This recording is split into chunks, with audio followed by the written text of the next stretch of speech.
Hey, everybody. It's Amanda Buckner with Untamed Fitness, now also the creator of Omni Integrated Health Portal, which comes out this Thursday at 12 p.m. So if you want to come and check out that portal, I would love to have you show you all the cool stuff that I've been working on.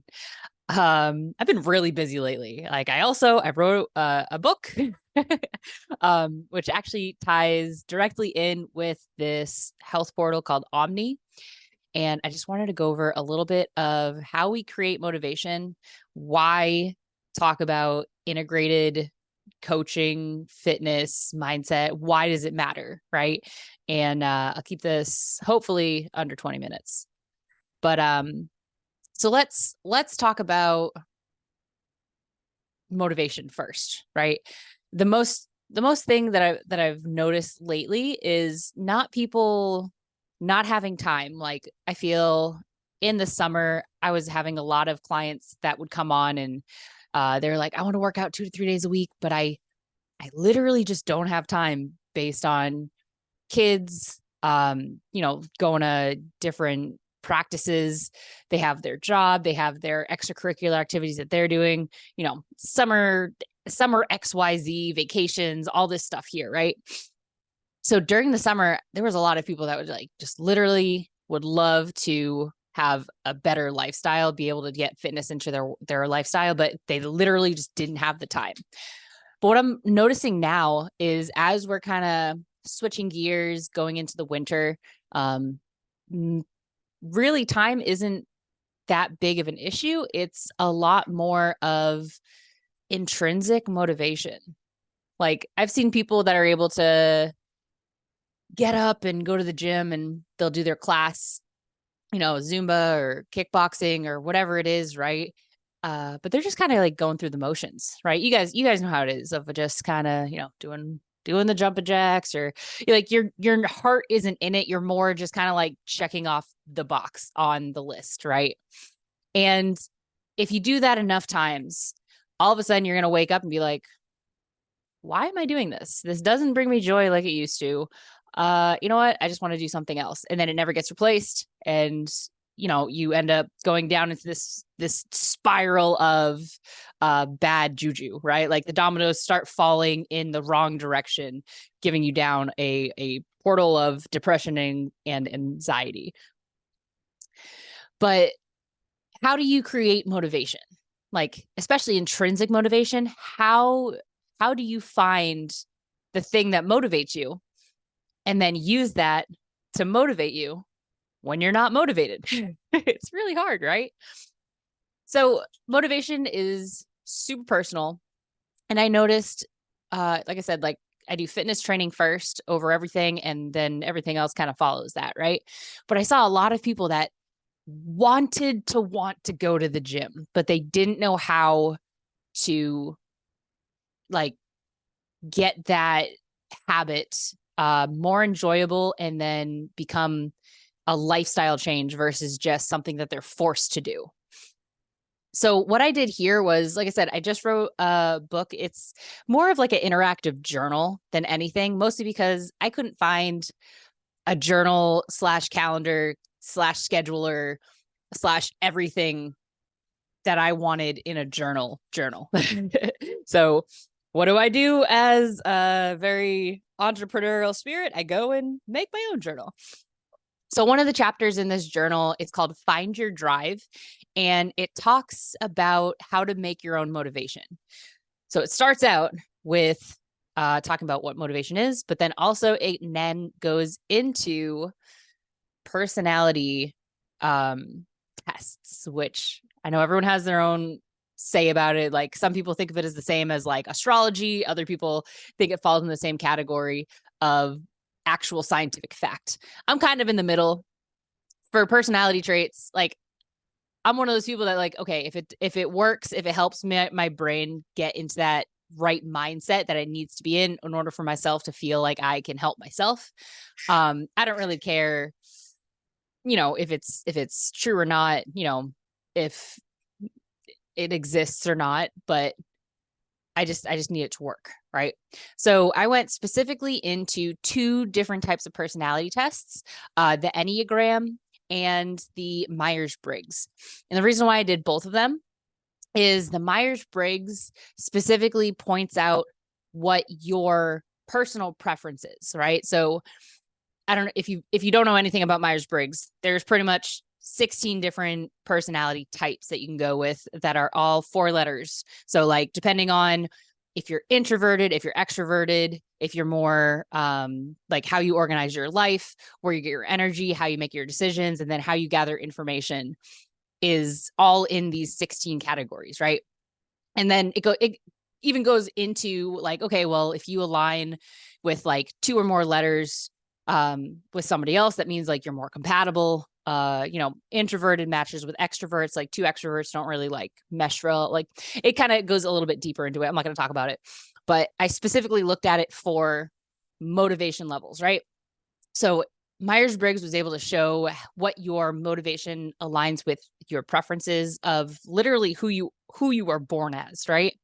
And then with the Enneagram, it showed what your motivation aligned with if you were a head thinker, a heart thinker, or a gut thinker, right? So like, did you use your intuition, or were you more of like I'm going to figure it out type of person? Did you go more with your feelings, right? And just knowing those 2 pieces of a person, like those pretty much don't change as you grow up, right? Like we all differ and expand and grow into the person that we're supposed to be, but those 2 things very rarely change. Like an introvert can become more extroverted, but there's never going to be a time where a true introvert is all of a sudden like, oh man, I am so energized by being at a party right now. It's like they can do extroverted things, but they will still need that like quiet and alone time to recharge their batteries, right? But we're not going to go too far into that just because it's like one tiny piece of the puzzle. But like I said, this chapter in the journal was called Find Your Drive. We use these 2 different personality tests in order to, 1, find your motivation. Also, another cool thing that I thought was interesting was using the Enneagram. It showed what your traits were if you were just you as like neutral, and then it also showed what your traits were when you were stressed, and then the opposite of if you were in like a growth phase. So I'll use mine for example. Like I'm a 7, very like extroverted and like quick to pull the trigger on things, right? I'm very like forward thinking and stubborn and like quick to react to things, right? When I get stressed, I show the negative signs of a 1, which is like on the opposite side of the scale, right? And usually the 1 is like the perfectionist, right? So the negative signs of a perfectionist is like like zoning in too much on a project, like trying to find every little thing that could possibly be wrong, and then trying to dot every I and cross every T, right? And I thought that was really cool because, I know for a fact I am not a perfectionist, and I would be deep in these projects, and I would be having these almost self-doubt moments of like, what if nobody likes this? I think it's interesting, but like, what if everybody else hates it, right? Like we've all had that feeling, right? But I would get these like perfectionistic tendencies, and just knowing like after doing the Enneagram test and like reading a little bit more about it and realizing that the stress trigger of the 7 is those perfectionist tendencies, I was able to kind of like put the brakes on my brain of like, wait a minute, I'm stressed. Okay. Why am I stressed? Okay, I'm stressed because of XYZ. Is this something that I can fix? No, yes. Okay, no matter what, this project goes out in, 1 hour, perfect or not, right?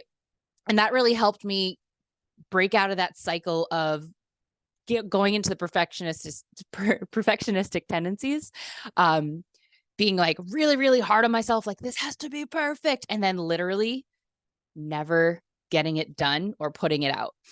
And then the cool thing about the 7 is on the opposite side, right? When you start becoming the growth phase, right? You start, instead of just living life through life, or there's the stress part, which I said is the 1 for the 7, right? The opposite side is when you're growing, when you're achieving, when you're reaching towards your goals, right? And for the 7, the opposite side of that is the 5, which is considered the observer and the thinker. So more of a planner. So like making strategies of how to come together, game planning, like all the things that will help the 7 reach a higher level of existence. And just knowing that off of the Enneagram, right? Like I can take all of this with a grain of salt, right? Like I could be like, I really don't feel like I'm that big of an enthusiast, even though I definitely am. Like, like there are things that you can like gravitate towards trait wise of like, okay, this one checks out, this one checks out. I really don't feel like I'm that much of a perfectionist. Like you can just kind of take it like, okay, maybe that trait isn't me. But you can also look at it as like, oh, okay, this one isn't me. This one isn't me. Ooh, I definitely do that when I'm stressed, but I don't do that when I'm neutral. So now you have a trait to look out for. Okay, if I'm exhibiting this trait, it's like a red flag of like, hey, stop the presses. You need to calm yourself down, go for a walk, like stop stressing yourself out. Like take a deep breath, do some meditation, color a book. I don't know, whatever it is that you like to do to calm yourself down. Right. And then you can continue on. But this is really good to help identify what those stressors and growth phases are for each type. Like I said, I'm a 7. So like, I know a lot more about 7 stuff. All the different Enneagram tests and indications and motivators are in the journal. If you want a copy of it, just let me know. Right now, we're getting ready for the Omni integrated portal to be released, which is, like I said, going to be on Thursday. And we're actually going to co-release both of them at the same time. So anyone that signs up for that 6-month coaching program with Omni starting December 13th, they're going to get the journal for free, like as a part of the package. And it's like a 150 page journal. So like very intense, like very specific to, adding motivation, like addressing all the different assets and alignments of the 6 areas of alignment, yada, yada. We'll talk more about it later. But let's go back to what we're here for, right? So talking about motivation, why are we talking about personality traits right now? You probably have already drawn the line between these, right? But as a coach, as a person that needs to pick up on another person's like energies and like how they're feeling and who they are and what drives them, these personality traits and quizzes are really going to help me figure out how I can motivate you, right? If I am let's say I'm not a materialistic type of person, right? I'm not going to be motivated by winning a trophy, right? I'm going to be more motivated, let's say, in getting notoriety from my peers, or I'm going to be more driven by, being a good sport and like showing to my kids that like, anything is possible, being a good role model, type of stuff like that. But depending on who their personality trait is and how those negative and positive traits show themselves is going to make it way easier to hone in on where your goal is, how to get there, and then how to intrinsically motivate you. So I'm not the only one motivating you, right? Like, sure, I can call you at like 5:30 in the morning and be like, hey, it's time to get up, rise and shine, honey, right? But I would way rather have you set your own alarm, have it go off at 5:30 in the morning, and we have built a system for you to be like, oh, like, okay, I got to get up. I have to go. I'm going to go read this book, or I'm going to go do this thing that I only can do at 5:30 in the morning. Right. For me, I ended up like, I wake up in the morning and I'm like stoked to get out of bed. Like at 5:30 is very early, right? Like I didn't realize I was going to be able to get up that early anymore, but 5:30 is super early. But I'm so stoked to get out of bed because I'm reading a really good book. Like I'm kind of like a nerd when it comes to like learning and stuff. But that's my thing, is like, I know that I'm not going to get to have that ability and that time to myself of like drinking a cup of coffee. The kids are asleep. Everything's quiet. no one needs me at 5:30 in the morning. And that is my big driver to get up that early. Getting up that early, it doesn't have to be reading a book. Like I can get up and I can write. I can, do whatever I want to do, right? However, the cool thing is like when you get up that early, you're not going to get up to get out of bed to like scroll Facebook, because that feels like a waste of time when it's that early. You're like, I could do this any time of day, right? You waking up earlier is going to motivate you to do the thing that you don't have time to do. One of the books that I read was called Eat the Frog. And it was, I just love the term, but it was pretty much about how to like grab the really difficult task that you've been avoiding by the horns and be like, all right, like, we're just going to sit down. We're just going to do it. Like, we're just going to do the task that I'm avoiding. Right. And then you realize that like the hardest part is this anxiety of doing this task in your head. But like, once you sit down and do it, it's like, oh, like that only took about an hour. I thought it was going to take days. Right. But you've just been procrastinating it and like worrying about it. You're like, the time frame is ticking away. And like, you don't feel like you have any time for it. Right. But the whole idea of like eat the frog is like, okay, just like, all right, hold your nose, dive in, right? Do the thing. And then once you realize that you start it, like, even if you don't completely finish it, you've got a really good start, a good head start, and your brain is like thinking in that direction. But yeah, so getting up earlier was like very helpful for me.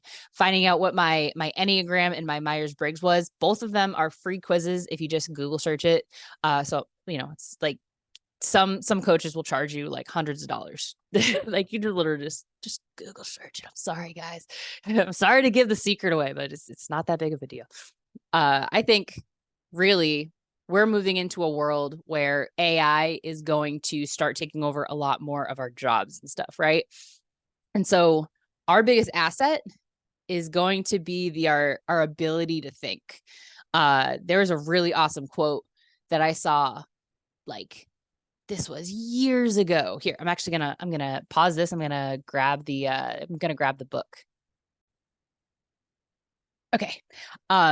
This book is called Rebuilding Milo. It's an amazing, it says Lifter's Guide to Fixing Common Injuries and Building a Strong Foundation for Enhancing Performance by Dr. Aaron Horschig. Amazing book, right? All I'm going to read from this is just a quote that he took from somebody else. So I don't think I'm like copywriting anything. But this quote was from someone called E.O. Wilson. He was like a motivational speaker back in his day. But it says, we are drowning in information while starving for wisdom. The world henceforth will be run by synthesizers, people able to put together the right information at the right time, think critically about it, and make important choices wisely. Let that sink in. Just let that sink in, right? That quote hit me so hard. Like, the idea that our whole world, like AI is such a thing right now. Like I've played with it. I've like had it write me articles and make up drawings and pictures. And, there's always that fear that you're going to be replaced as a personal trainer, as a teacher, as a construction worker, as like one of my friends used to build windows in a factory, and now she doesn't build windows in a factory anymore because there's a robot there to do it for her, right? So like there's this fear that we're going to be replaced, but I am eternally the really annoying optimist, and I see this as like the next step in our brain, right? We're going to stop being able to do these mindless tasks. Like what happened back when like Plato's era, when all of a sudden no one had to, go hunting and gathering for food. We figured out farming, right? They had a lot more time for like art, for thinking, to do things that were like a lot more pleasurable, right? And I feel that we're kind of going into that world right now.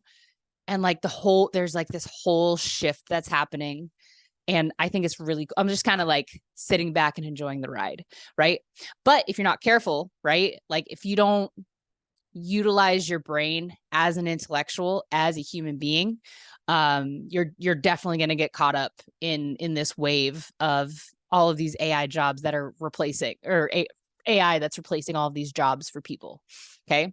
So going into the future, not just providing information, but being able to read information, process it, and analyze it, and then regurgitate it for others to be able to also do that same process. That's going to be huge. Like, I don't care who you are. Your ability to analyze anything as a human will not be replaced. Like, at least for like until the far future. I don't see it happening for at least another, I don't know, maybe like 50 years. But like even then, computers are very much based off of like, if this, then this, like that if then sequence, right? Sure, our brains kind of do that too, but we have like a lot more creativity. Computers don't have creativity, right? I'm gonna stop myself on this side tangent, but pretty much all I'm saying is like the ability to think is the thing that keeps us alive. It's the item that literally can change your completely can change your life. Like, I've seen people that have thought themselves into being broke, poor, depressed. I've also seen people go from one extreme of being poor, broke, and depressed. I think poor and broke is the same thing. But all of a sudden they change their mindset.